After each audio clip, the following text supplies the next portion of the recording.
Today we continue with our class Kosher Kitchen, and we start with Sefer Shmiras Haloshon, and our topic is taking hold of a tree. Okay, and it says the Torah called the tree of life for those who grasp it. It's called the tree of life, right? From Mishlei 3:18. The way to grab into a tree is to take hold of one of its branches. In doing so, one has attained for himself the entire tree for which the branch is a part. So it is explains Sefer Haredim, chapter 61, with Torah. The way to attach oneself to 613 mitzvahs is by fulfilling one particular mitzvah with exact precision and total dedication. Dedication and attachment to a single commandment will cause one's soul to become united with HaShem and His Torah, and will lead to the proper fulfillment of other mitzvahs as well.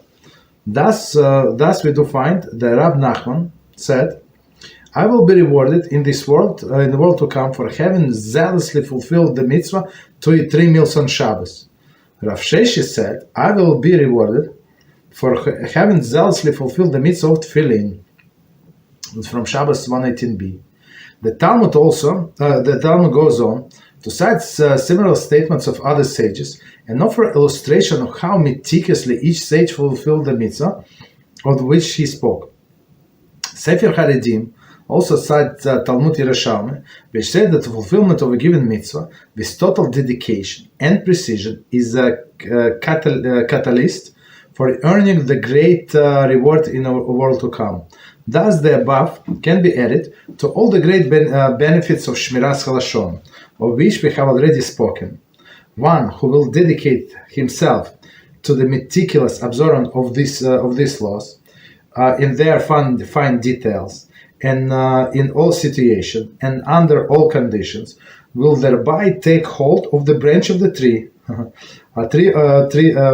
Branch of the tree of life, and merit the reward no angel can fathom.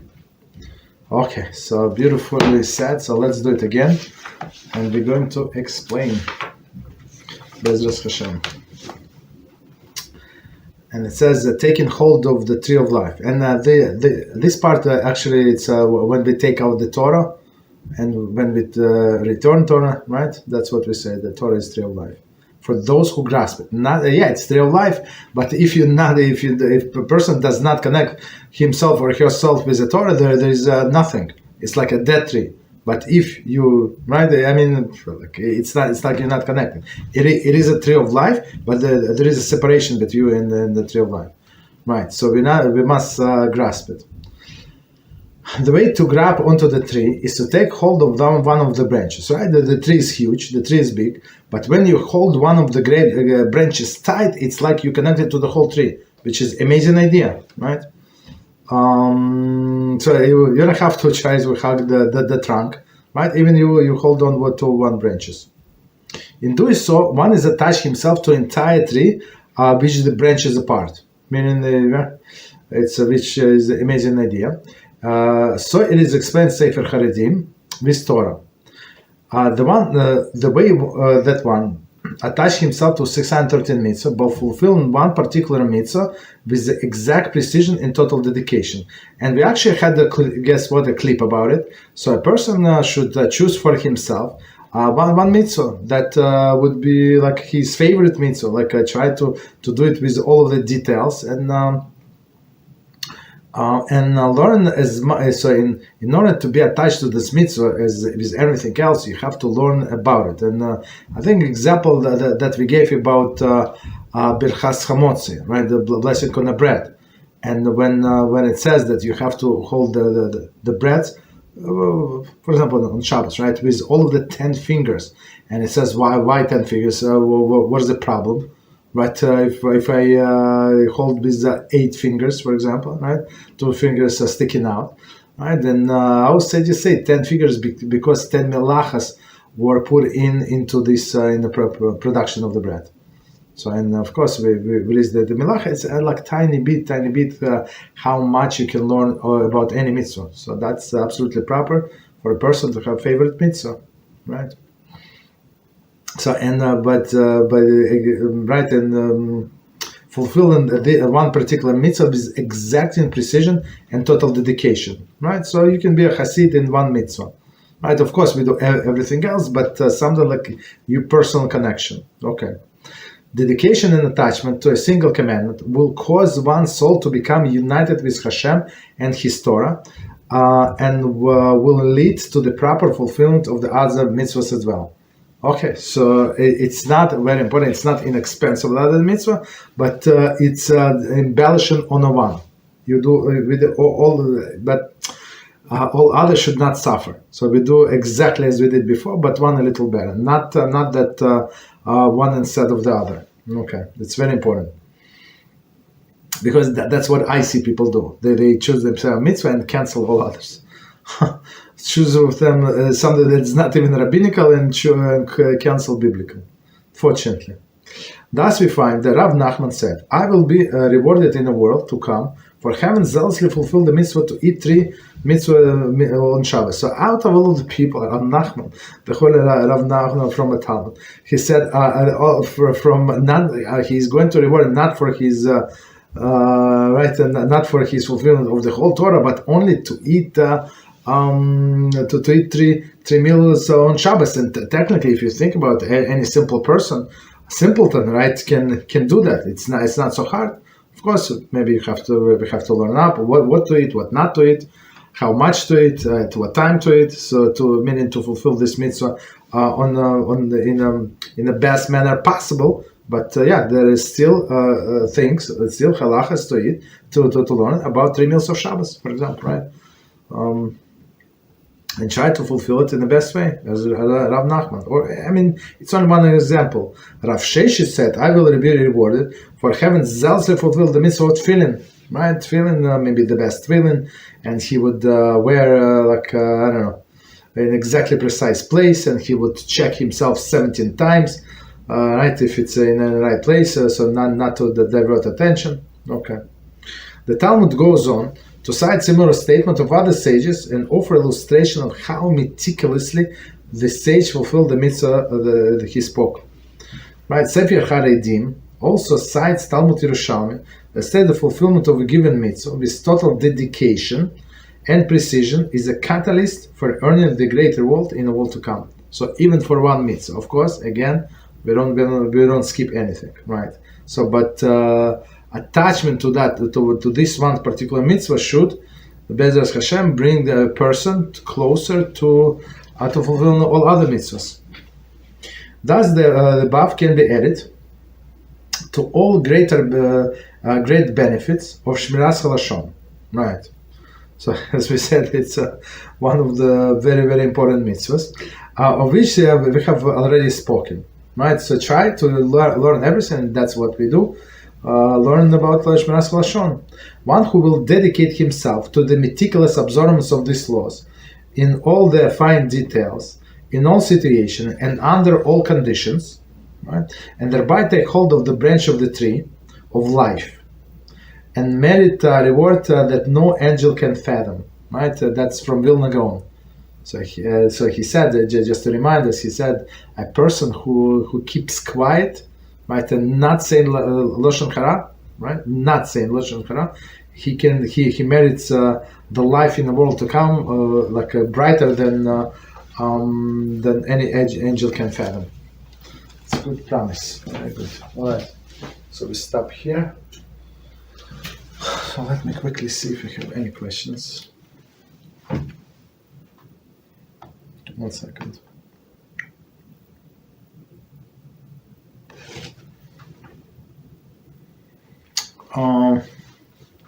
That's a very good question. So we have a question about it. Can this mitzvah be a negative one? That one attach himself to negative mitzvah. Negative mitzvah meaning not to do. I'm not sure. It does not sound good to me. does not sound right to me. And I mean, because you just stay away. Look, there's no action, right? But in the positive command, you have to take actions. Okay. So continue. So we continue with our topic, Shabbos kitchen, not kosher kitchen, and we're in chapter 14, and we're talking about Kashering, right? So now, last time we did Libun Gamur, right? And now we continue with Libun Kal. Okay, so let's see. The process of Libun Kal, described above as Libun Gamur, full Libun. Okay, there is a second type of Libun that is called Libun Kal, minimal Libun. Okay, this Libun is not effective as a regular Libun, meaning a regular Libun you warm like you heat up the whole utensil, and may not be used where the Libun Gamur is required. Libun Kal may be used in the following cases. So before we go to cases, so Libun Gamur is complete, right? We're talking about fire, right? Kashering with fire until it becomes reddish, as we said, right? And here we're talking about partial. Okay, so commentary saying, Asher Libun Kal is not a second type of Libun, rather it is a minority opinion of Rishonim as to how Libun is done. Okay, we normally do not follow this lenient opinion, hence, Libun Gamur is always required, except for specific circumstances when we follow the more lenient opinion that permit Libun Kal. So Libun Gamur is complete according to all of the opinions. Libun Kal, like in specific place, it's only minority opinion, and we'll see when it applies. Okay. And okay, so number one, so scenario number one, instead of Hagalah. So Hagalah is with water. So I'm not sure, we're going to see why would somebody would want to substitute water with this torch or with this fire. I'm not sure. Let's see. Whenever the Kashering method of Hagalah is effective, Libun Kal is certainly effective. So I mean, right? If you can do it with water, with hot water, for sure you can do it with a fire. Okay. One may even kosher utensil partially with Hagalah and partially with Libun Kal. Okay. This is useful when a utensil requiring Hagalah has crevices and cannot be cleaned properly of foreign matter. Hagalah is not effective if there is a foreign matter adhering to a utensil surface. However, when one does Libun Kal on a difficult to clean area, there is no need to remove the foreign matter. The matter will be burned away while the area is koshered through the Libun Kal. Okay, so let's do it again.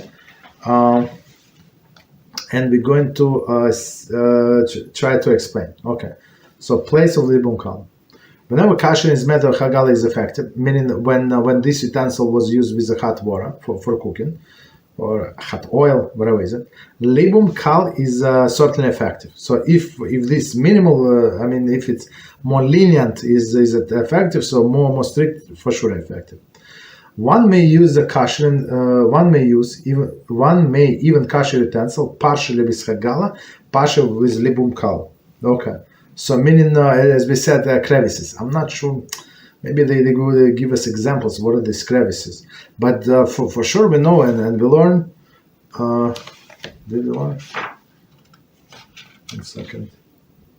No, we did not learn. It's not shut. I apologize. But before Kashering is Hagalah, okay, so that it's well known. So what do? We first clean it completely, right? So there is no residue, not whatsoever. With the Libun, we said it does not matter because it's going to burn it, like to the to the crisp, so that there is no problem. But here with Hagalah, we must, since it's on the water, it's on the surface, we have to clean all of these things. So I mean, today it's not a big deal, but when you read the Shulchan Aruch, so in olden days, you had the rust, right? For sure, you had rust and you have patches. I mean, today nobody would do patches on their pots, but in olden days, that's what people do. So there's even like a profession like this, a person will go from house to house, and he would yell on the street, so I can make a patch in your pot. That's what people used to do. Very interesting, right? So the spots, so maybe it does not attach well, maybe this, maybe that. So it could be some dirt around it, right? That we need to clean, some crevices, right? So in this case, they cannot reach it. So today we have all the kind of like brushes, right, to get there. But on those days, maybe not so easy. So they would use this Libun Kal, like to that specific area. Okay, and the rest is with water. Okay, this is useful when a utensil requiring Hagalah has crevices and cannot be cleaned properly of foreign matter. Okay, so it is there. So you see that, but you cannot get it. Okay. Hagalah is not effective. Hagalah is not effective if there is any foreign matter adhering to the utensil surface. So very straightforward. So Hagalah is not effective when something is sticking to the surface. However, when one does Libun Kal, on a difficult to clean area, right? So these crevices, there is no need to remove the foreign matter. Why? Because we said it's going to burn completely. Okay, the matter will be burnt away while the area is kosher through the Libun Kal. Okay, there is no problem. Okay, so and one commentary why okay, so we cannot clean this as foreign matter, and we're concerned there is maybe prohibited matter beneath the surface. Okay. So, but if we burn it completely, there is no problem. Okay, so number 2, case of Bala. Okay, so let's see, what is it? So again, so we're going to read without commentaries, and then come back. Even in situation when Libun Gamur, so right, is required, it is required only if Kashering is done to purge the utensil of non-kosher taste.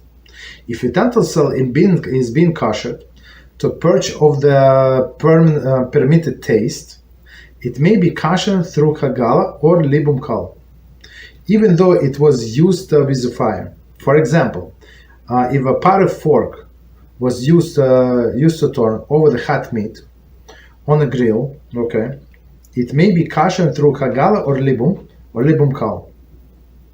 In this case, the absorbed taste of the meat is essentially permitted. This is called Bala. Okay.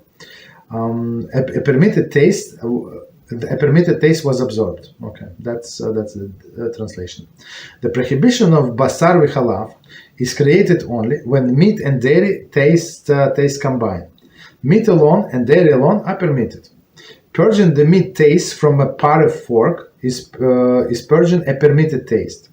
Therefore, we are lenient in the manner of Kashering and permit Libun Kal. Okay. Continue. However, if dairy fork was used to turn over the meat on a grill, complete Libun is required. Since the meat taste that is absorbed into dairy fork immediately becomes prohibited basar v'chalav, and not a permitted taste. Okay.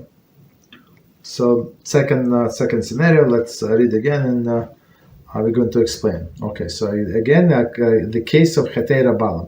So okay.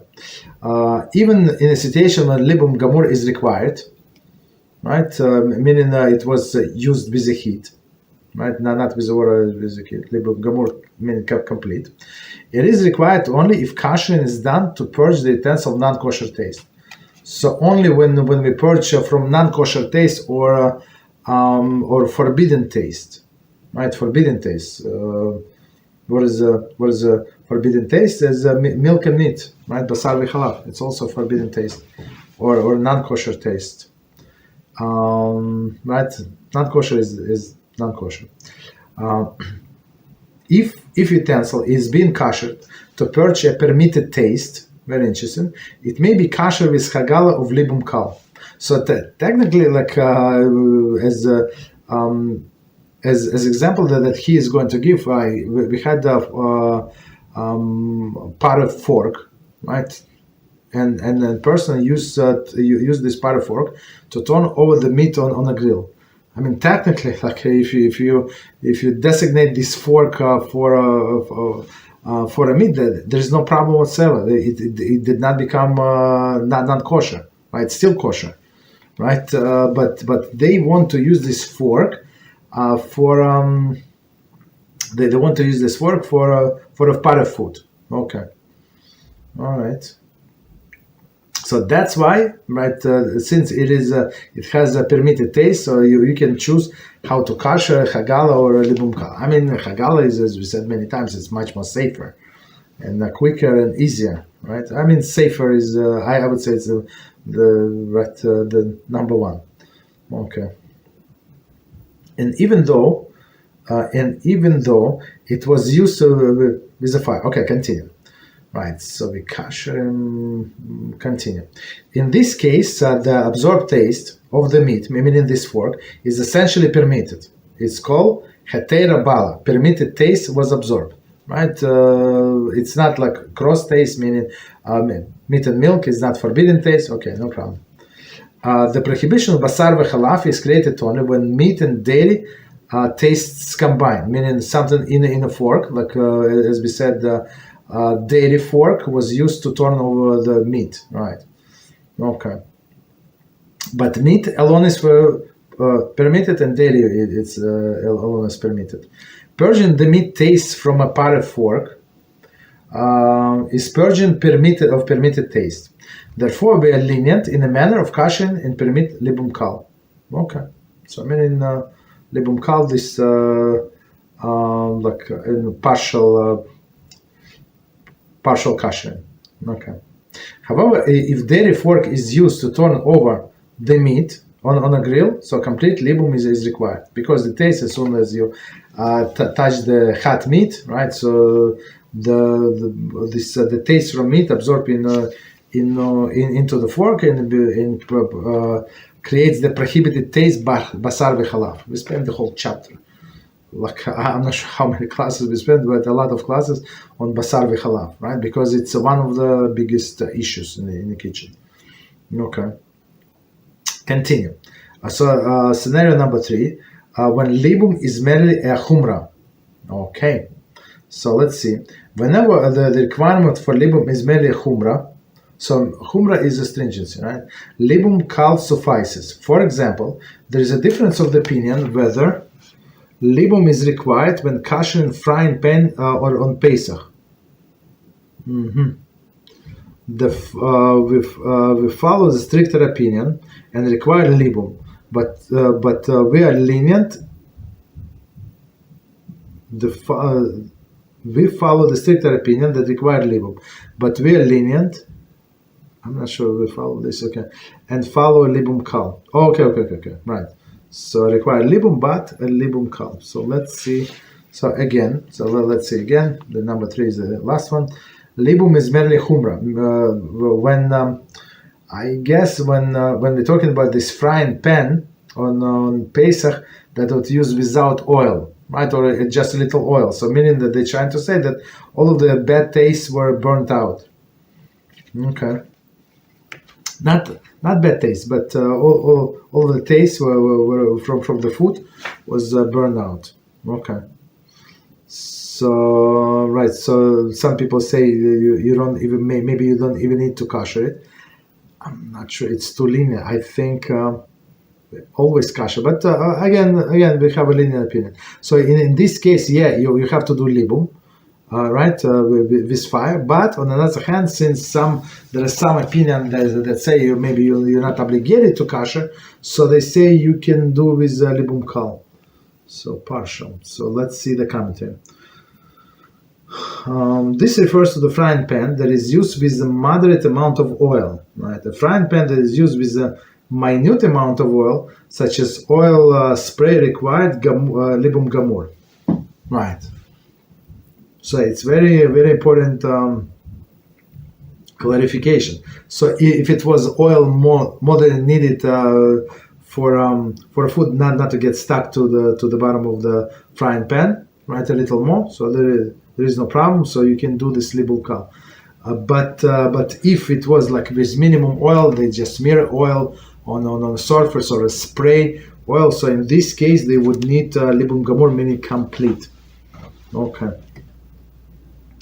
So now section and don't try it at home, or if you do, just make sure that you buy before like in advance all of the safety equipment, all of the like special gloves like that can handle big heat. I guess some boots that sometimes it can spark and fly. Water can go on your clothes. Something like very thick. So right, apron or something like just be prepared, because you never know. Okay. So again, how Libun Kal is done. Libun Kal is done by heating the utensil to the degree that easily combustible matter will ignite. So meaning how it's done, that you heat it to such a temperature. So if you put like a piece of paper on the bottom of the frying pan, it's going to go in flame. Okay. or singe when touch the utensil. Okay. Or at least singe. So singe it's also like it's burning in some sense. Okay. So at least. Okay, no problem. Continue. For example, if pot requires libun kal, so pot meaning they were used for without liquid. I'm not sure what they would do that, but it doesn't matter. Without liquid, we got the point. One filled the pot with the hot coals, and then holds a piece of straw or tissue or tissue paper against the outside of the pot until it ignites or chars. So as we see, to do like a little motions with the torch is not going to work so well, right? So he said you have this what is it?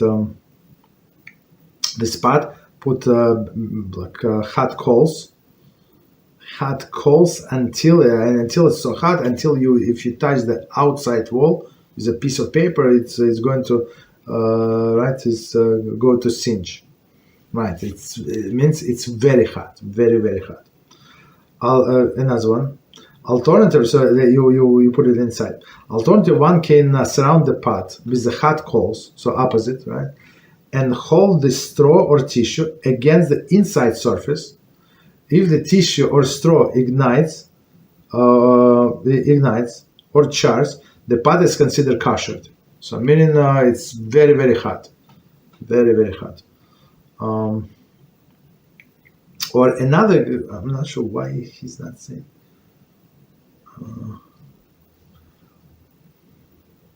So what we do, we put in an oven actually. In an oven, it's very hot, very, very hot in there. Right, so, but it does not say here. So here, like in old fashioned, we do it with coals. Okay, libun kal may be done by heating a utensil. There is a stove grates in a flame until it becomes so hot they would singe the tissue. Right. So all of this stove grates when we kosher for Pesach.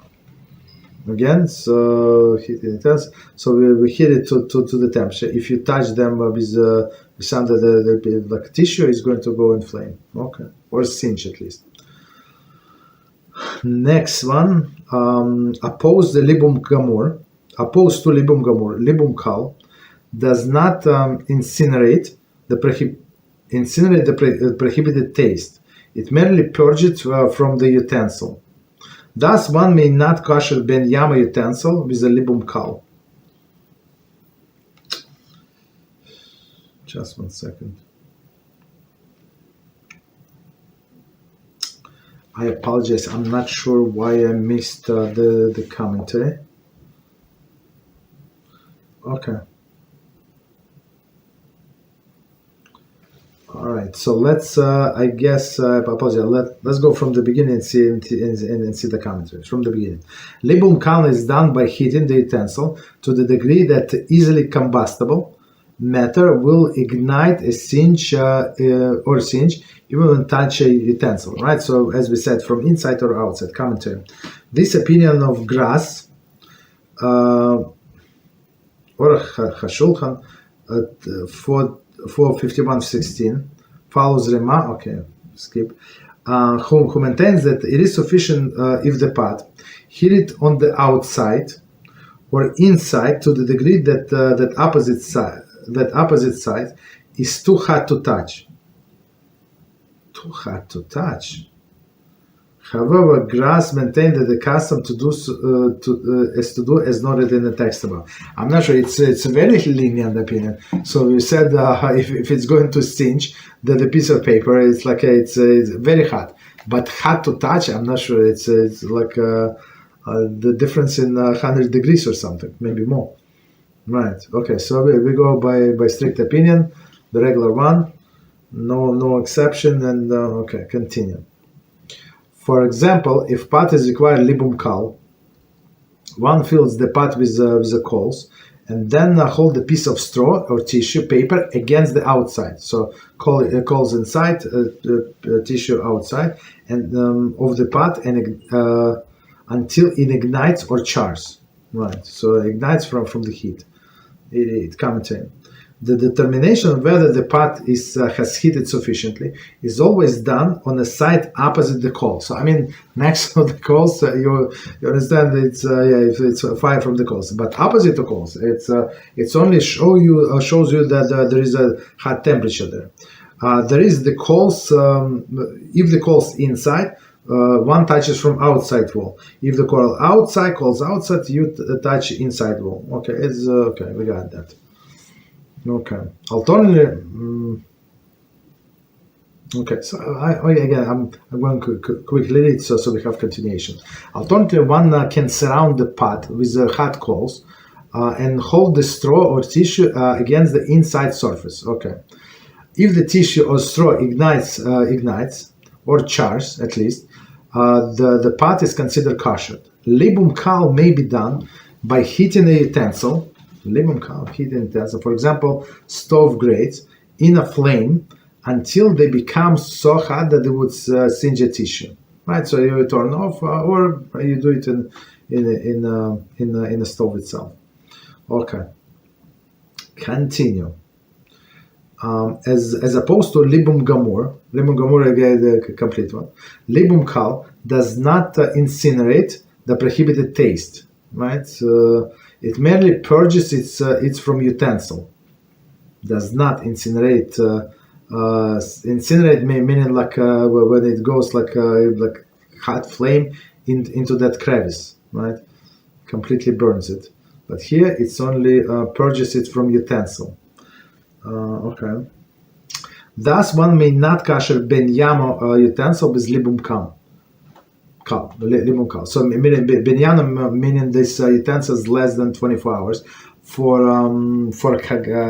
Hagalah, we said it needs to stay for 24 hours. Of course, we wash let it stay for 24 hours. Only then we can kosher, right? But here with Libun Gamur, we said you don't have to wait because it's going to burn this taste anyway, right? So that's the thing. Taste anyway. Okay. Continue. It is customary to rinse the utensil in cold water after kashering with Libun Kal. Okay, so commentary, HaShulchan. With regard to regular Libun, this should certainly apply to Libun Kal since it is more similar to Hagalah. Okay. No problem. So let me know if we have any questions on this Libun Kal.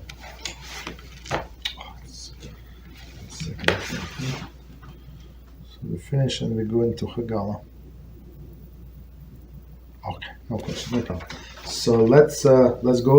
Sorry about that. Not sure. Okay, so we continue. Section number 5, Kashering and Hagalah. Let me just quickly see how long is it.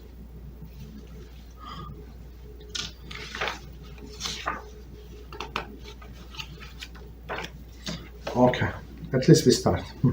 A general principle of Hagalah. Hagalah is a process of Kashering, a utensil with scalding water. Any utensil that absorbs prohibited taste through the medium of a hot liquid, for example, through the boiling, deep frying, or steaming. So steaming, as somebody asked a question about steaming, right? Steam is a cooking. It's not fried. Must be kosher with Hagalah. Okay. The underlying principle of Hagalah, as all the forms of Kashering, is kebolo kach polto.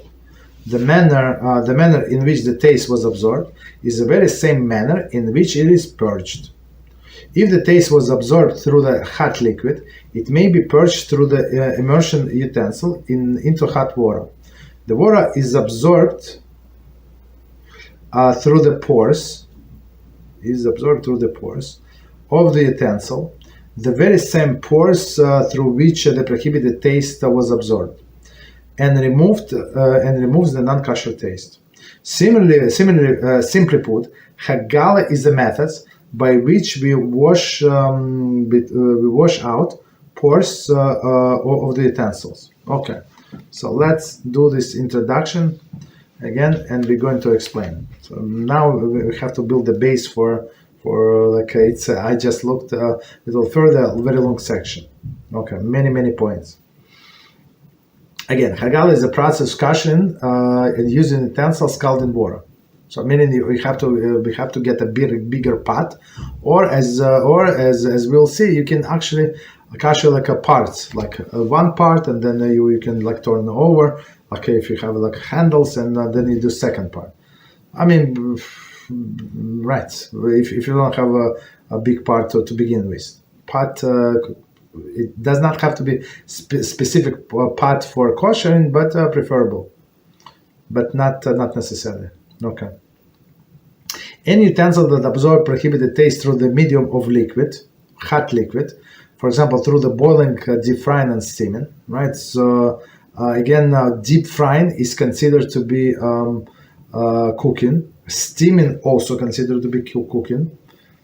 Right, and commentaries say even the utensil that touched food that was yetzer but was not on a fire may be kosher with Hagalah. If the food was in fire, Libun is required. Okay, so let's try to understand before we continue. So it says even utensil that touched the food that it was yetzer. Right, the utensil touched the food that yetzer. So meaning this utensil was not on the fire. Means some like the fork, some things that we remove the food, right, from somewhere else, and it was above yetzer, very hot. Just 1 second. The whole sentence. Even utensil that touched food that was yetzer, meaning hot, but was not in fire. So this utensil was not in fire, but the food was very hot. Maybe kosher with Hagalah, right? Maybe kosher with this water. If food was in fire, libum is required. Okay. So meaning this food was off the fire, but very hot. Okay. So again, boiling water, right? For example, the pot was used with boiling water. Deep frying, we said it's complete 100% cooking. Steaming, right, or steaming must be kosher with Hagalah. Okay. The underlying principle of Hagalah, right, in all forms of kosher, the same way the taste went into the walls of utensil, the same way it has to get out. Meaning it was used with liquid, so now we try to get out through the liquid. So it's absorbed hot liquids through the pores, right? So now we try to use the hot water to get that out of the pores. Okay. The water absorbed. Okay. So continue. Okay, so continue. Point number 1. When Hagalah is required and effective. Okay. Hagalah is required method Kashering for the following cases. So commentary, one may choose instead of Libun Kal, which is certainly effective, right? So, but you can use Hagalah. So let's see. Although we presented cases of non-kosher food, right? The same principle apply meat utensil used for dairy foods, or the reverse, or part of utensil that was used for meat or dairy and must be kosher to return to the part of use. Okay, so before we continue, as we always say, here we have all of the different situations. Like, I mean, Halachah is exactly the same. Whether we kosher from non-kosher taste, we kosher from dairy into the parif or into the meat, or it was a combination of meat and milk together, or it was a parif utensil that was used for milk or meat. Okay, so I mean, all of these cases is the same, but he's saying that they're going to use the example of non-kosher food instead of repeating this every time. Okay, we got the point. A. Hagalah is required for a pot in which non-kosher food was cooked in any liquid, for example, soup, or gravy, or a pot of pan that where non-kosher soup or gravy was cooked. Okay, so again, Hagalah is needed when it was cooked with water, with any liquid, basically. Okay. Continue. B. A ladle that was inserted into a pot of non-kosher soup, or a spoon used to stir non-kosher gravy that is cooking in a pan require Hagalah. Again, the ladle that was entered into a pot of hot non-kosher soup, right? So it was not cooked there. So a person inserted for a few seconds, right? Or a spoon used to stir non-kosher gravy, right?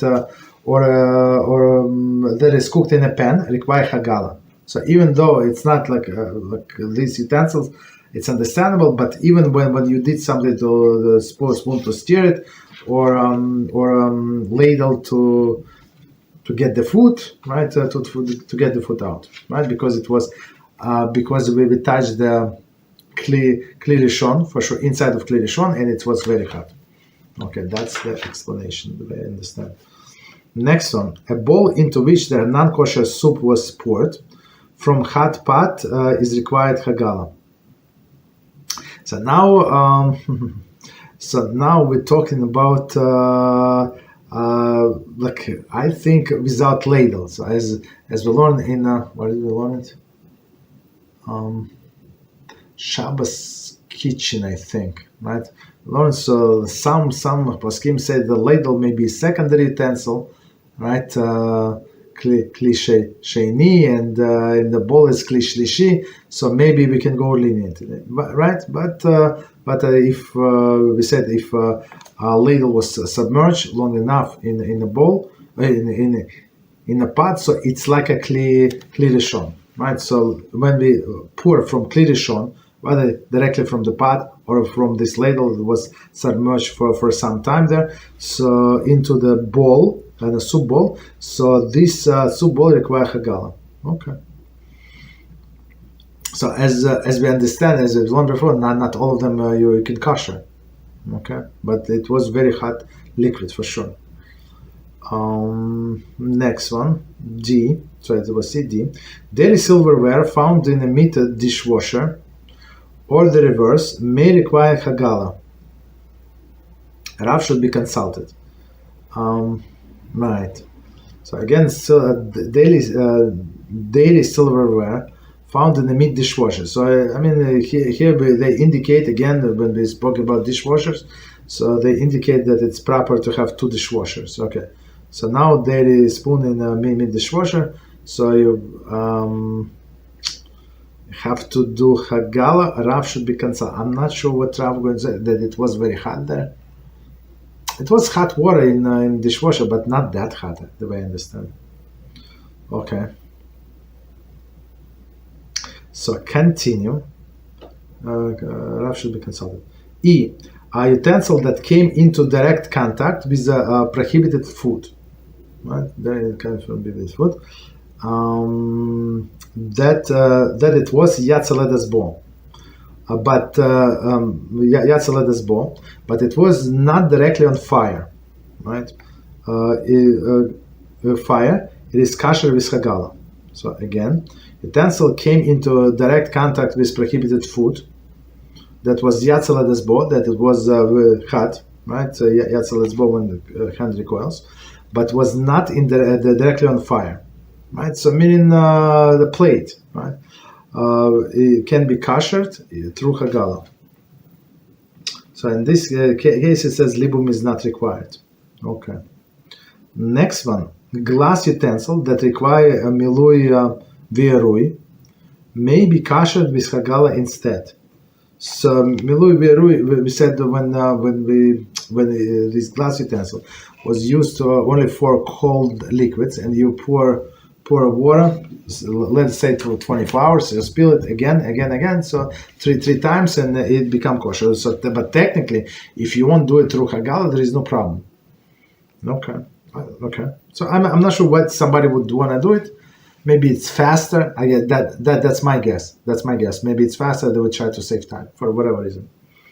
Okay, but again, since the water is so hot, if it's like drinking glasses, so I mean it can crack. I don't know. I would say it's dangerous, but if they were use like this Pyrex or something, there is no problem. Okay, so continue. Number 2, how Hagalah is done. So number 1 was what? When Hagalah is required, we just mentioned, and now how Hagalah is done. Hagalah is accomplished by immersing non-kosher utensil into pot of boiling water over the fire. So the fire is still burning, right? Of course, it's proper to have a lid on top, right? So it would continue burning between the sessions. There are many important details that must be considered before, during, and after the actual Hagalah. Okay. So let me quickly see the time. How much we have?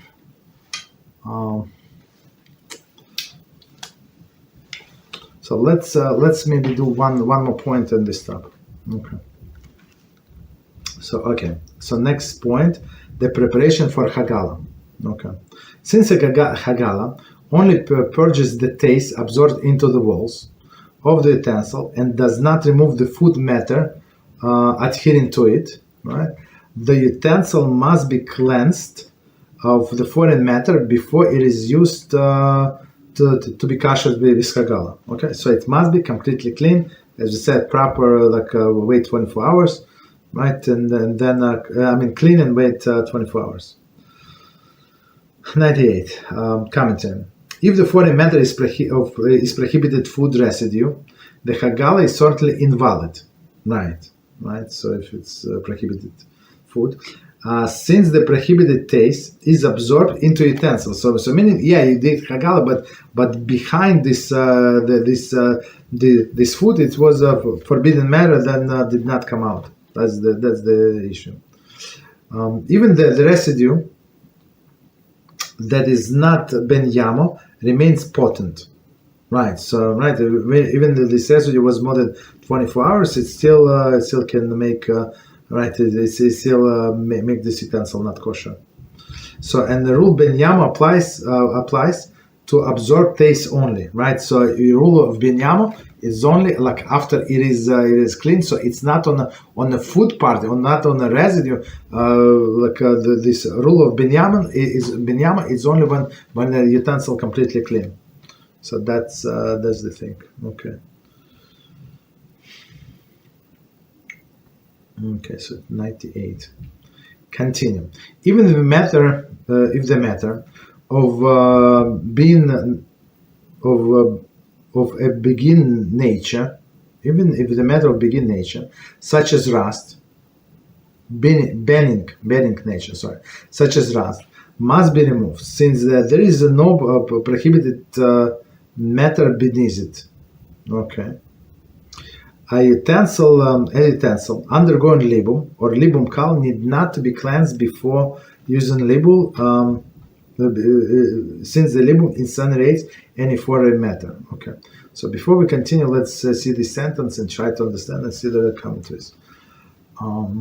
Even matter of banning nature, right? So this is something useless, right? As well as rust, must be removed. So usually the rust is from outside. So if you have a rust inside of the pot, yes, it's an issue. Must be removed since there may be prohibited matter beneath it, meaning under the rust. Commentary. See Mishnah Berurah 451:22. If utensil was kosher before being cleansed of being residue, meaning that they did not remove rust, but they're already kosher, it must be cleansed immediately and koshered again. So meaning the kosher is not proper. However, if the residue of non-kosher was non-kosher, one must wait 24 hours before re-koshering, since the utensil has become ben yama. So if so, what does it mean? So if somebody kosher with a rust on it, right, and now he has to re-kosher, but if the spot was actually used for non-kosher food, and so it is, we're afraid there is some non-kosher taste underneath this rust. So in this case, this since we already use this utensil for hot water, it becomes ben yamo, and we have to wait after discussion in another 24 hours. Very interesting. A utensil undergoing libum or libun kal need not be cleansed before since libum incinerates any foreign matter. I mean, I'm not sure how does that make sense. I mean, for me, like, yeah, it is burned there. So I mean, still, you clean it. It does not look good. But okay, but after the fact, we got the point that this libum kal is going to burn everything. Okay, so next 3 sub-points. If the rust is merely a discoloration and has no substance, there is one scratches when one scratches the rust, no particles fell off. It does not impede the Hagalah process, and utensil may be koshered as is. Right, so I mean, just discoloration, just a spot, like there is nothing underneath. Okay, I'm not sure how bad how bad it should be that you have food underneath the rust. I mean, it's very bad, I guess. Commentary. It would include a tarnish, right, which is mere discoloration. A tarnish kiddush cup must be washed and cleaned thoroughly before koshering. So I mean, if they want kosher for Pesach, I guess. However, fine tarnish in its design need not to be removed.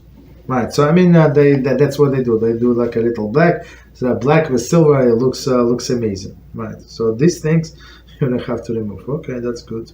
So again, the whole sentence.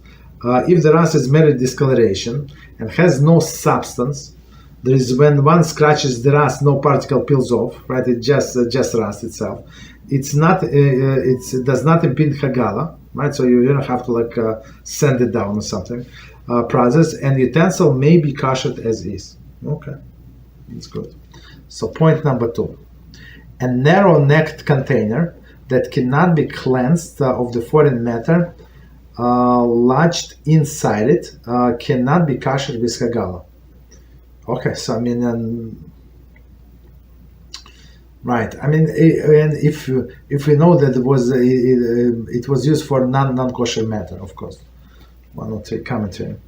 This would pose a difficulty when kashering kiddush cup that stands on one leg. Okay. At times, it may be difficult to ensure that inside the leg is completely clean of the foreign matter. So, leg, stands on a leg, but inside the leg is empty. Right, it's empty. The stand is empty, the base is empty, and the stem from the leg is empty. So he said it's hard to clean there, but I'm not sure from where the dirt is going to go up. I'm not sure. Usually there is nothing there. Usually, okay. But it's very very interesting point. Just one second. Perhaps one be lenient when kashering kiddush cup for Pesach, since the cup is not used with actual chometz. Right, so that's good. And the last point, and we stop here. And it says utensil with crevices. For example, crevice between the handle and blade of a knife. The handle and blade of the knife. Okay, so there is some crevice. Okay, of the knife, or letters or numbers embossed on undersides of the pot. Okay, so yeah. Cannot be koshered unless the crevices are clean of the foreign matter. So it's completely clean, basically. If the crevices cannot be cleaned, one must do Libun Kal, so meaning to burn it, in the area of the crevice to burn away any foreign matter before Hagalah is done. So meaning, again, this is like in a specific spot that they do Libun Kal, and then they do Hagalah. 106 commentary. Preferably, Libun Kal should be done before Hagalah, right? Not after, of course. Right. So we stop here. To be continued. All right. So let's see if we have any questions.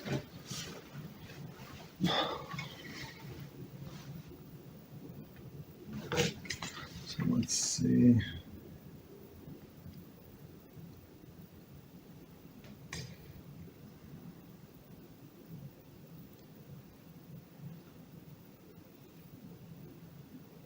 Okay.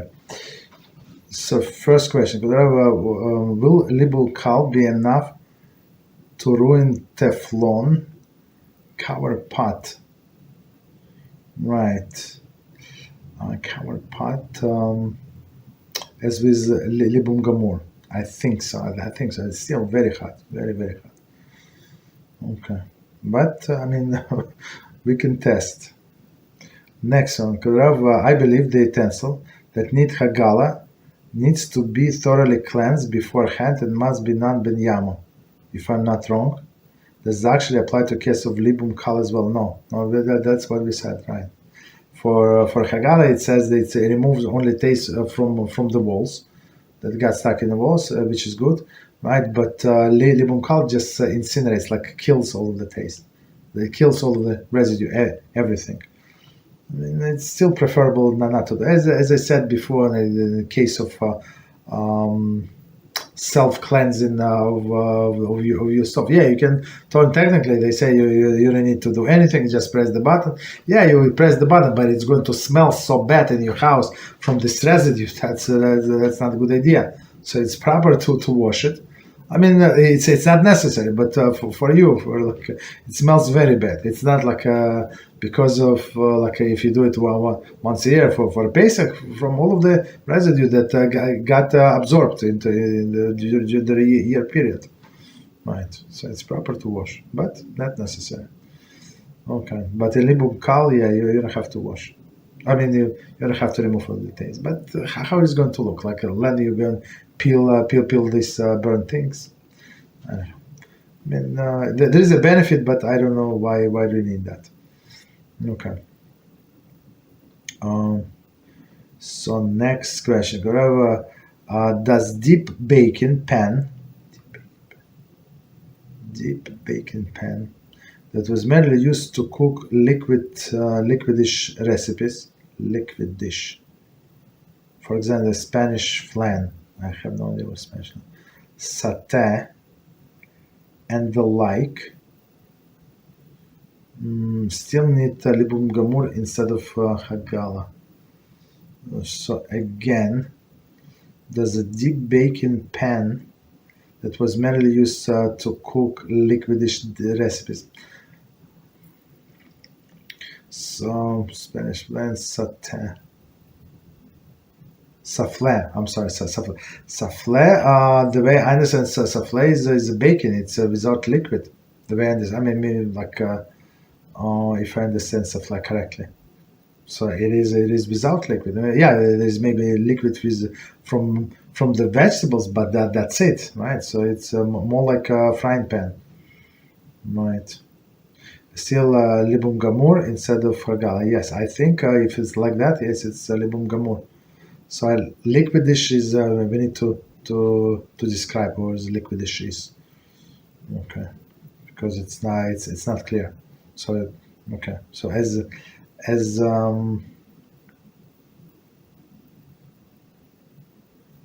right. Okay, so as we said before, it could be lenient when we're saying like this when we were using a frying pan, but it was like a minimum amount of oil, more than needed for the food not to stick to the bottom, right? So that's the thing. So in that case, we said that we can do like a libum kal. Okay, so continue. So next question. We have a question about Libun Kal. I wonder since we may Kosher. So Libun Kal, as he said, it's like with with the coals from inside or outside. But other libum, right? The libum gamur, it's completely you heat it the whole utensils. So that's the difference. Okay.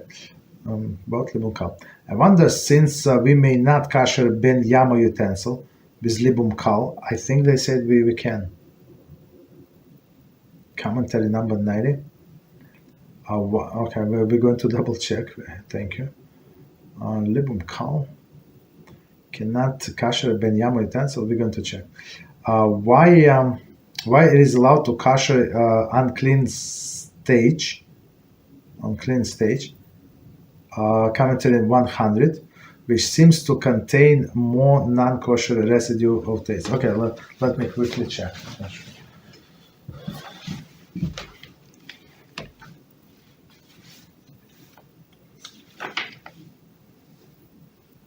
Okay, so Libun Kal.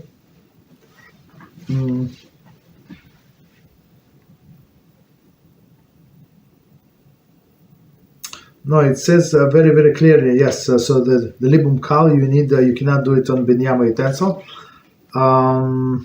right? So you need to make it clean and ben yama. Okay. So commentary, Sri Pri Magadim disagree with, but the sources are unclean. Okay, unclear. Okay, so I'm not sure what does it mean. Okay, I mean. We got the point. So I would say this. We go by the book. So one may not kosher ben yama utensil with Libun Kal. Okay, right. So Libun Kal. So only Libun Gamur when you heat it completely. You need you don't need to wait 24 hours. But for others you can. In commentary 100. 1 second.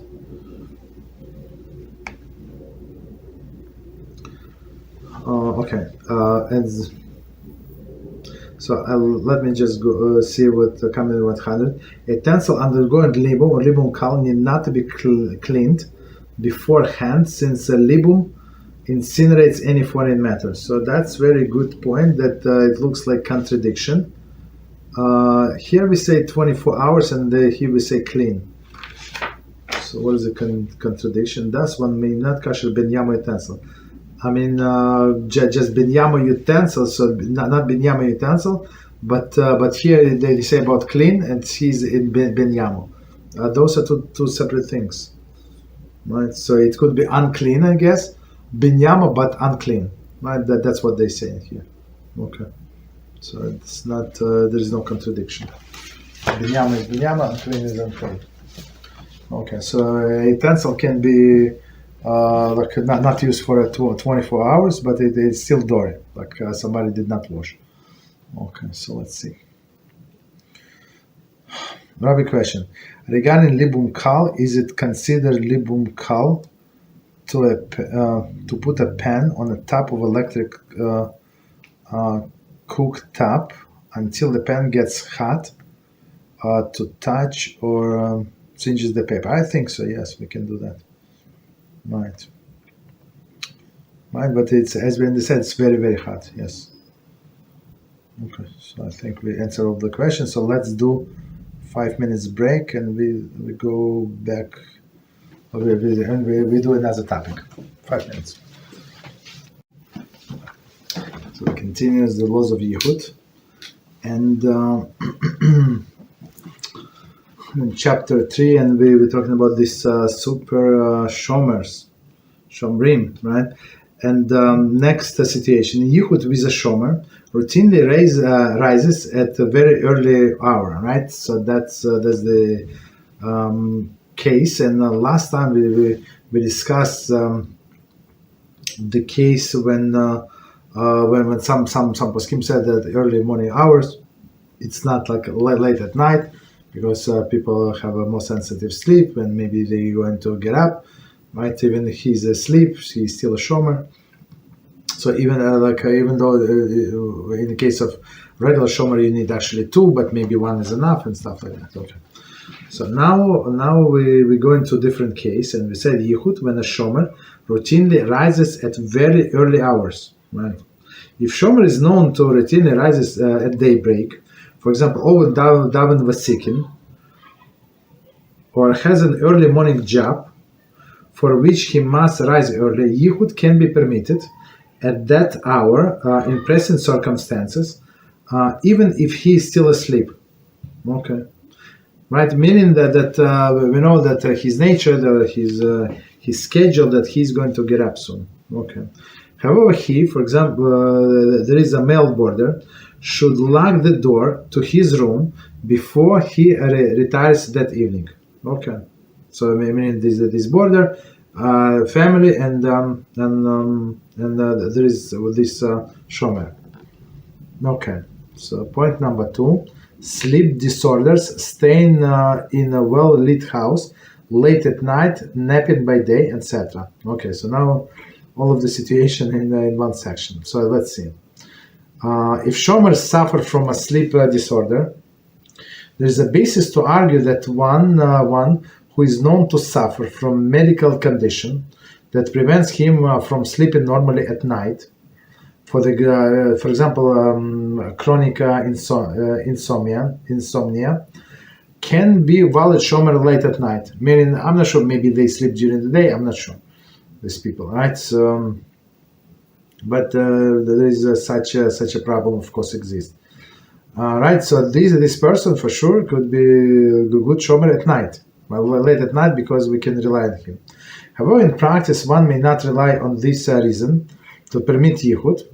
The restricted halacha at night is determined by the person's normal bedtime hours, and therefore applies even has horrible sleeping nights, unless he has specific intention to remain awake. See number 3 just below. Okay, so we're going to get to it. So okay, so on one case, so we know that somebody has this case of insomnia, so he's not going to go to sleep the whole night, most likely, right? But on the other hand, right? Let's read again and explain. However, in practice, one may not rely on this reasoning, meaning that he's not going to sleep at night, to permit Yichud. The restrictive halacha of night, right, is determined by the person's normal bedtime hours. But I mean, he's trying to sleep, but he's not going to sleep, and therefore applies even if he has terrible sleep at night. So meaning the night is a night, halacha is halacha. So most likely, even in this case, I mean, in case of the need, we can be lenient, but otherwise, not under normal circumstances, the way I understand. Okay. Continue.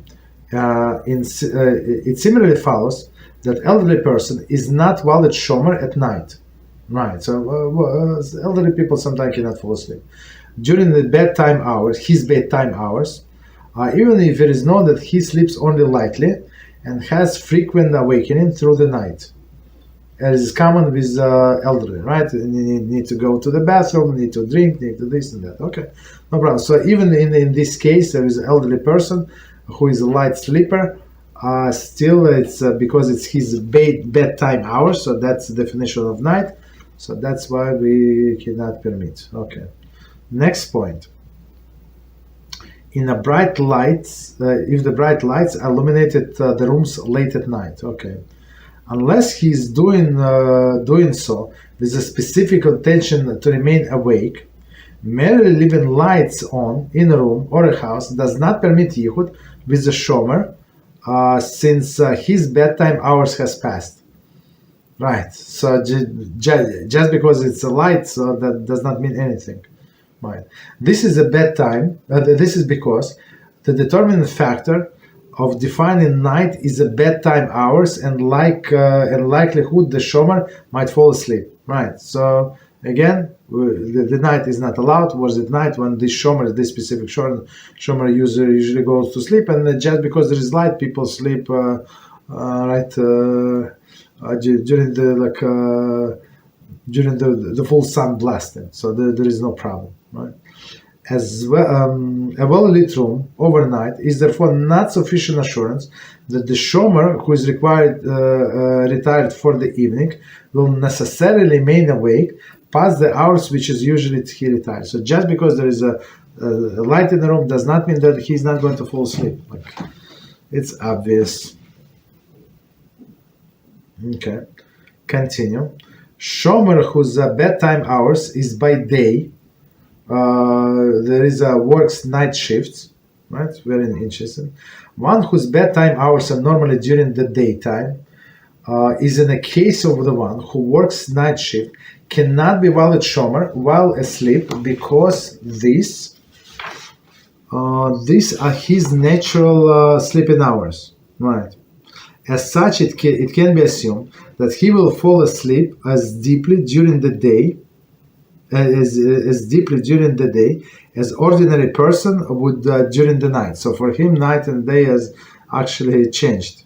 The two principles in seclusion, which is the kind of the shomer, would not be afraid, right, that he might suddenly awaken, and would therefore feel a sense of privacy, meaning during the day. So, right. During the day, one shomer is enough, but since this guy working night shift, so he's not a good shomer during the day. The Yichud in that case is therefore forbidden unless they seek other solutions. For example, leave the door to the room open, etc., as discussed in a previous paragraph, entitled Shomer who takes nap during the day, just below. Okay, so I think we can stop here.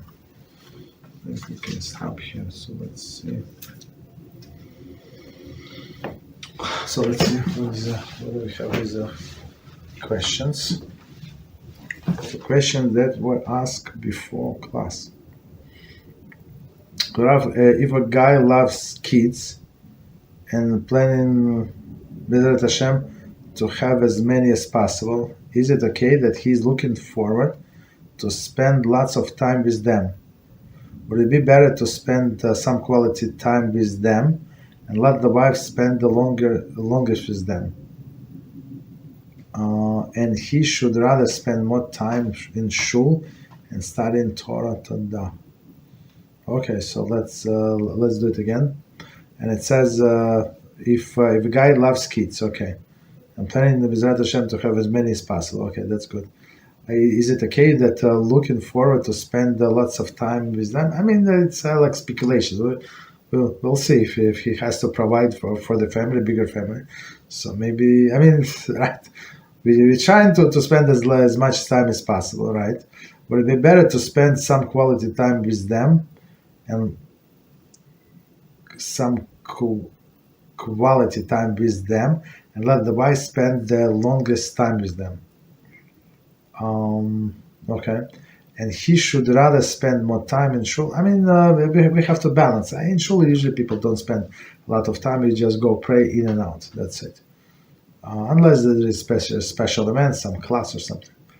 But otherwise, no, we don't spend a lot of time in shul. In studying, yes.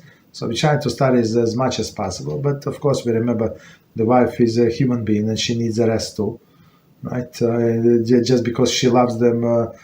Without limit does not mean that she does not need to sleep. So of course he has to take over and whatever, right? Do whatever you need to get up at night. Let her sleep a little. Let her regain some energy, and he should take over, right? So especially when they're little,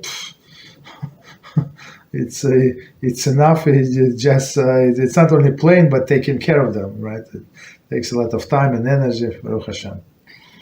So next question, Rav, does yetzer hara works similarly to the analogy of the drops of water constantly falling on a stone, falling on a stone, until finally digging a hole out of the consistency?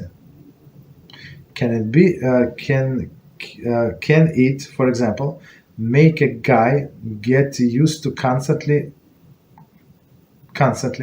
interact with the mother's goyot in order to make him feel confident, right, about his inclination, so that one day he will put through something he'll for sure fail at. Okay, and then make sure his sins again in order to make his teshuva more difficult to do. Okay, so let's summarize the question. So the question if yetzer hara works like a water, right? This approach for a person to drop a guard, like that he's self-confident. Yeah, I'm strong in this area, and nothing is going to happen to me. So that's the agenda of yetzer hara, right? So little by little, same in the same situation. It's always said, look, it happened. Look, see how many times it happened and nothing happened. Why so worried about it? Why are you so tense? Why are you so religious? Why are you so fanatic? Basically, that's how it is. And then you get used to, and one day that person crosses the line, right, with this use. And we said this people, a special category, people who work with women a lot. So they are a very dangerous category because they feel very comfortable around the women, and women feel very comfortable about around him. That's the disaster, of course. Right? It's a special category, very dangerous category. Right. Right. Is it going to make teshuva more difficult? Maybe it's not going to be teshuva, chas v'shalom. So a person is going to enjoy it so much. So he would say, no, this is that path of enjoyment. So of course, in order, right. So in order not to put ourselves in situations, so we always have to have a barrier. So like to minimize this interaction with immodest women as much as possible. Okay. So let's see. So next question. Next question, and it says, it is pretty common to unfortunately see goyim kissing strangers in the mouth when they go party, and the like, without escalating to the next level in many occasions. Okay. I was wondering, does kissing someone casually in the mouth can consider our act of immorality for goyim? Okay, is it as severe as a prohibited intimacy? What about a Jew that did this several times before becoming religious? How the both Jews and goyim do teshuva for this in case if being sinful act of goyim for goyim to da. Okay, so let's see. So we see pretty common. The goyim kiss strangers on the mouth. Okay, I'm not sure. Okay, so let's say they do when they go party. So is it and it does not without escalating next level? Okay, on many occasions. Okay, but they have something already in mind. Maybe not this time, but maybe next time, and they feel already like close to each other. I'm wondering, does kissing the casual mouth considered act of immorality for a game? I don't think so. I'm not 100% sure, but logically, does not sound correct to me. So I don't think it's act of immorality. They should not do it, but to say that it's a moral act, I don't think so. It is the severe as forbidden intimacy, as I said, I don't think so. What about Jews? For Jews, it's absolutely forbidden. It's Shomer Negia, right? So we're not allowed to touch each other, right? So or even stare. So it says a man. Talmud says at a man who stares at a woman's fingers, right, pinky, with intention to derive pleasure from this. It's like he was staring her private parts, right? That's it. That's how Halachah is for the Jews, right? For the deriving pleasure. If she like handing you a receipt, she handing you money like change, there is no problem, right? But you just look to get your money, right? But if he slow down for a second, or he counts change very like slowly, that's all right. So that's the problem. That's the problem, right, for Jews. Okay. So if Jew did it several times, I mean, if a person did teshuvah and technically if said I'm not going to do it again, it's so disgusting. Now he keeps distance from all of the women, Jews, non-Jews, Jewish women, non-Jewish women. So that's it. Right? That's teshuvah. Continue. What does it mean if someone randomly has a very heavy intrusive thoughts?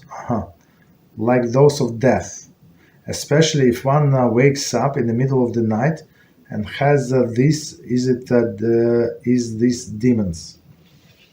Is it demons? Okay, so let's see again. What does it mean when someone randomly have a heavy intrusive thoughts, right? Like those of death, especially one wakes up in the middle of the night. Is it demons? I'm not sure if it's demons or not demons. I mean. Maybe it's of course it's dangerous and dangerous like psychologically to have these thoughts. So and we have to analyze it. Try to analyze if a person has something like this in the person understand that he or she is sleeping. So try to force yourself to wake up. So we have to work on ourselves to try to force ourselves to wake up. It's very good thing as we teach. Some guys, right? They have bad dreams, so that's what I tell them. Force yourself to wake up right away. Don't look how is it end up. Maybe I'm going to yell at them. Stop it with screaming and yelling and throwing. Right? You get out of the dream as fast as possible. So these heavy thoughts, hopefully it's one time, but it can come from conversation that people. Person had during the day, heard from some other people, right? So right, but it's normal for people to have thoughts about death. Okay, I mean from time to time. In the middle of the night, of course, it's from dreams. It's like something is cooking in a brain. So that's dangerous, of course. Okay. So next question. Rav, is it unhealthy for a man who wants to get married to feel utterly uncomfortable to ask a woman to do stuff for him? Okay. Is a comfort zone is to be bossed around by a woman based on his upbringing? Should he work on becoming more bossy in order to inspire a sense of authority, even when he hates this idea, in order not to be dominated by wife? I mean, if it's a kosher wife, holy wife, what's the problem? Well, whatever she's going to say, I mean, if she's God-fearing person, it's only for his good. So maybe she's going to push him to break his yetzer hara a little. So that's not a problem, bossy wife. So again, from the beginning. Is it unhealthy for a man who wants to get married to feel utterly uncomfortable to ask a woman to do stuff for him? I mean that's absolutely fine. Man does not have to have a woman as his wife as a maidservant to tell him what to do. And they have respectful relationships. So if she needs, if she sees that he needs clean clothing, so she would go to the laundry. She's a normal woman. She wouldn't understand you. You don't have to remind her 17 times. So, right, and or she sees that there is no food. There is a dinner time, and there is zero milk in the refrigerator, and piece of cheese. Okay, eggs. That's it, and vegetables. Okay, of course you can make a salad, but she might get the point. She should get the point. Maybe I should start cooking something. Okay. Right. So is it comfort zone to be bossed around? I mean, bossed around. It's not like she's telling you like climb on the sink and wash windows from another side. It's not. Okay. So I mean, usually women do whatever women do, and men do what they do. So I mean, if she's a little bossy, not bossy, it does not have to be a bossy. Just right. There is no problem. So because bringing should the word become more bossy? I don't think so. As I said, to inspire a sense of authority, it does not have to be like authority. So if she's a God-fearing person, you need to be authority. Let HaShem be authority, and you just do your job. That's it. And she's supportive in your job. Okay. Okay. So I jumped to the end of the question. So new questions. Graph is what is a way of kashering the oven? Technically, is a way. Libun Kal, I don't think so. Like we kasher the oven completely because the taste went everywhere. Right. So we kasher it completely. And then you put on if you have self-clean cycle, you do that. If you don't have clean cycle, so you put on the maximum temperature for 45 minutes, 1 hour, and it's going to burn everything, for sure. So as I said, my recommendation to wash it. Okay. So next one, we have a general question. Since when one sleeps, part of the soul go to heaven. I wonder what is the spiritual reason for someone to have insomnia.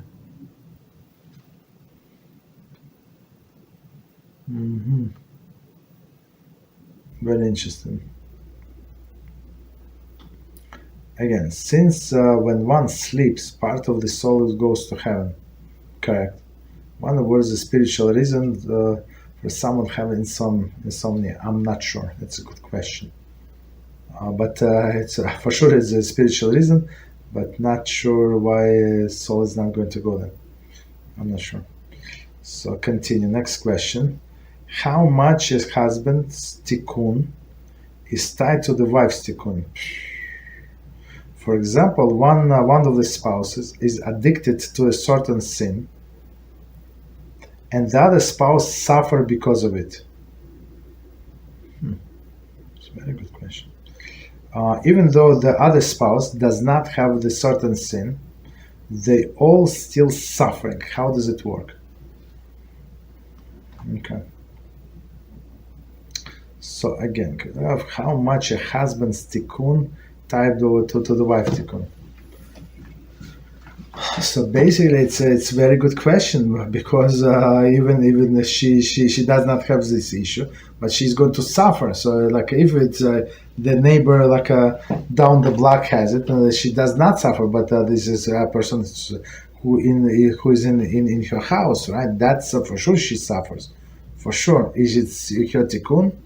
Maybe. For example, one of the spouses addicted to a certain sin, and the other spouse suffers from it because of it. Right, so I mean, okay. Even though the other spouse does not have a certain sin, they all suffering. How does it work? I mean, people have a freedom of choice, so of course we try to see these red flags. It's something like huge when during the dating process. So we see if there are red flags. Big one, especially when people get married, they're not exactly in their early 20s. So maybe in early 20s and they were religious all life, so then most likely there's nothing there. But people a little older, yeah, there could be past sins, and now they got married, and he has this addiction, whatever addiction is, and she's going to suffer, right? So her job, I guess. The tikkun is for her, she was given this opportunity to help him, because HaShem said that you have a potential. Same as Yaakov was blamed that he did not give dinner to Esau, right? because Dina had the potential to change him around. So, and this woman, like HaShem may make this connection, so she can work on him, push him a little. So, right, that's her tikkun, and then her actually maybe her tikkun meaning fixing whatever happened in the previous life. Maybe she was one of these people, right? Maybe she did tikkun, but now she has to help somebody else. It's also possible that she brought other people to sin. So now, like a tikkun, she has to help other people to get rid of the sins. It's possible. So of course it is suffering. Of course it's his fault, but we try to help him and try as much as you can. So right, try not to give up right away on this person. Okay, so.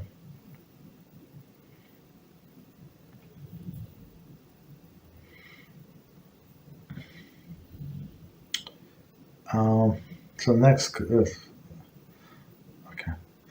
What are important red flags to look for as in shidduch? So I would recommend just buy a book. I don't.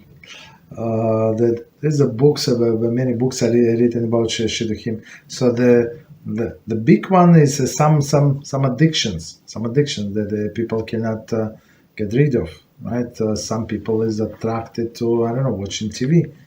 For example, right, and they will go to the movies, and even though they keep Shabbos, but still there is some other things there, or they are addicted to social media. They have to post their pictures 7 times a day or something, right? All of these addictions. So people is not as modest as they present themselves, right?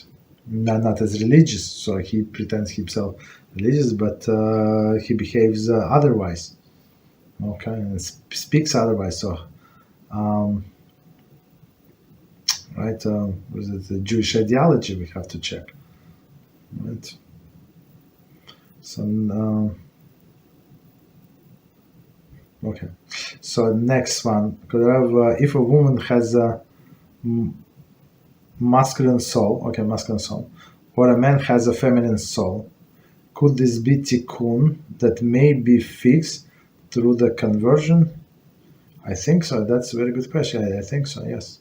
So again, if a woman has a masculine soul and a man has a feminine soul, so now they get through conversion, they get a new soul. Right? Could be tikkun that can be fixed through the conversion. I mean, the tikkun is only about having the soul, but what comes with it, the whole package. Right? It's only part of the tikkun, but these things for sure can be fixed. Yes. Mm-hmm. I think we answered all the questions. I think. Right. So maybe let's finish early a little today. So we did very good, and I need to go to a wedding. It's very late, but very long drive. But we have to go to a wedding. It's actually my Havrusa's daughter is getting married. Well, one of them. Right. So we did not get to chuppah, we did not get to reception, we did not this, but I told him, we had a class on Wednesday, he was shocked, he wanted to make me a witness.